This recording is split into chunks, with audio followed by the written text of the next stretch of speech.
ANM ನ್ಯೂಸ್ಗೆ ಸ್ವಾಗತ. PVR ಸಿಲ್ಕ್ಸ್ನಲ್ಲಿ ಮಹಾಮಸ್ತ ಬಿಗ್ ಸೇಲ್, ಅಪ್ ಟು 50% ಭರ್ಜರಿ ಡಿಸ್ಕೌಂಟ್. ನೀವು ಕಾಯುತ್ತಿದ್ದ ಸಮಯ ಬಂದೇ ಬಿಟ್ಟಿದೆ. ಗುಣಮಟ್ಟದ ಬಟ್ಟೆಗಳನ್ನು ಹಿಂದೆಂದೂ ಕಾಣದ ರಿಯಾಯಿತಿ ದರದಲ್ಲಿ ಖರೀದಿಸಿ. ಕೇವಲ ಒಂದು ವಾರ ಮಾತ್ರ. ಮಹಿಳೆಯರಿಗಾಗಿ ಮನಮೋಹಕ ರೇಷ್ಮೆ ಸೀರೆಗಳು ಮತ್ತು ನವನವೀನ ವಿನ್ಯಾಸದ ವಿವಿಧ ಫ್ಯಾನ್ಸಿ ಸೀರೆಗಳು, ಅದ್ಭುತ ಕಲೆಕ್ಷನ್. ಪುಟ್ಟ ಮಕ್ಕಳಿಂದ 16 ವರ್ಷದ ಹೆಣ್ಣು ಮಕ್ಕಳಿಗಾಗಿ ಆಕರ್ಷಕ, ಕಲರ್ಫುಲ್ ಮತ್ತು ಟ್ರೆಂಡಿ ಉಡುಪುಗಳ ವಿಶಾಲ ಶ್ರೇಣಿ. ಪುರುಷರಿಗಾಗಿ ಸ್ಟೈಲಿಶ್ ಮತ್ತು ಕಂಫರ್ಟಬಲ್ ಆಗಿರುವ ಎಲ್ಲ ಬಗೆಯ ಮೆನ್ಸ್ ವೇರ್ ಬಟ್ಟೆಗಳು. ಗಮನಿಸಿ, ಆಯ್ದ ಕೆಲವು ಬಟ್ಟೆಗಳ ಮೇಲೆ ನಿಗದಿತ ಡಿಸ್ಕೌಂಟ್ ಕೂಡ ಲಭ್ಯವಿದ್ದು ಅತ್ಯುತ್ತಮ ಆಫರ್ಗಳು ನಿಮಗಾಗಿ ಕಾಯ್ತಿವೆ. ಈ ಆಫರ್ಗಳು ಕೇವಲ ಒಂದು ವಾರ ಮಾತ್ರ. ಹಿಂದೆ ಭೇಟಿ ಕೊಡಿ. PVR ಸಿಲ್ಕ್ಸ್, ಬಾಗೇಪಲ್ಲಿ ವೃತ್ತದ ಬಳಿ, MG ರಸ್ತೆ, ಚಿಂತಾಮಣಿ ನಗರ. ತಡ ಮಾಡಬೇಡಿ. ಸ್ಟಾಕ್ ಮುಗಿಯುವ ಮುನ್ನವೇ ನಿಮ್ಮ ಕುಟುಂಬದೊಂದಿಗೆ ಭೇಟಿ ಕೊಡಿ. ಶಾಪಿಂಗ್ ಮಾಡಿ, ಸಂಭ್ರಮಿಸಿ.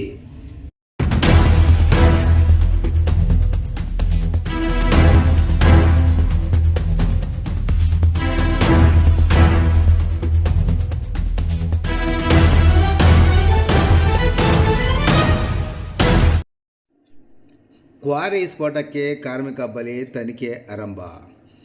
ಚಿಕ್ಕಬಳ್ಳಾಪುರ ತಾಲೂಕಿನ ಪೆರೇಸಂದ್ರ ಸಮೀಪದ ಹಿರೇನಾಗವಲ್ಲಿ ಬೆಟ್ಟದಲ್ಲಿರುವ ಎಕೋ ಮರಳು ಕ್ವಾರಿಯಲ್ಲಿ ಕೊರೆಯುವ ಕಾರ್ಯಾಚರಣೆ ವೇಳೆ ಸಂಭವಿಸಿದ ಸ್ಫೋಟದಲ್ಲಿ ಕಾರ್ಮಿಕರೊಬ್ಬರು ಮೃತಪಟ್ಟಿರುವ ದುರ್ಘಟನೆ ನಡೆದಿದೆ.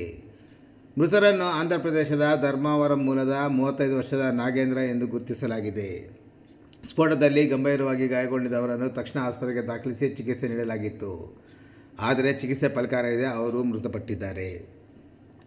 ಇನ್ನು ಘಟನೆಗೆ ಸಂಬಂಧಿಸಿದಂತೆ ಪೆರೇಸಂದ್ರ ಪೊಲೀಸ್ ಠಾಣೆಯಲ್ಲಿ ಪ್ರಕರಣ ದಾಖಲಾಗಿದ್ದು, ಸ್ಫೋಟಕ್ಕೆ ಕಾರಣವೇನು, ಸುರಕ್ಷಿತಾ ಕ್ರಮಗಳು ಯಾವುದೇ ಲೋಪವಾಗಿದೆಯಾ ಅಥವಾ ಘಟನೆಯ ಹೊಣೆಗಾರಿಕೆ ಯಾರ ಮೇಲೆ ಇದೆ ಎಂಬ ಕುರಿತು ಪೊಲೀಸರು ತನಿಖೆ ನಡೆಸುತ್ತಿದ್ದಾರೆ.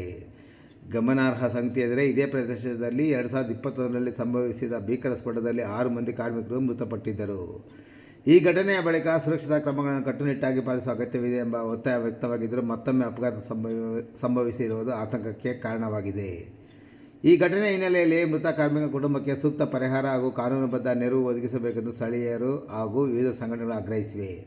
ಪ್ರಕರಣದ ನಿಖರ ಕಾರಣ ಮತ್ತು ಹೊಣೆಗಾರಿಕೆ ತನಿಖೆ ಪೂರ್ಣಗೊಂಡ ಬಳಿಕವೇ ಸ್ಪಷ್ಟವಾಗಲಿದೆ ಎಂದು ಪೊಲೀಸ್ ಮೂಲಗಳು ತಿಳಿಸಿವೆ.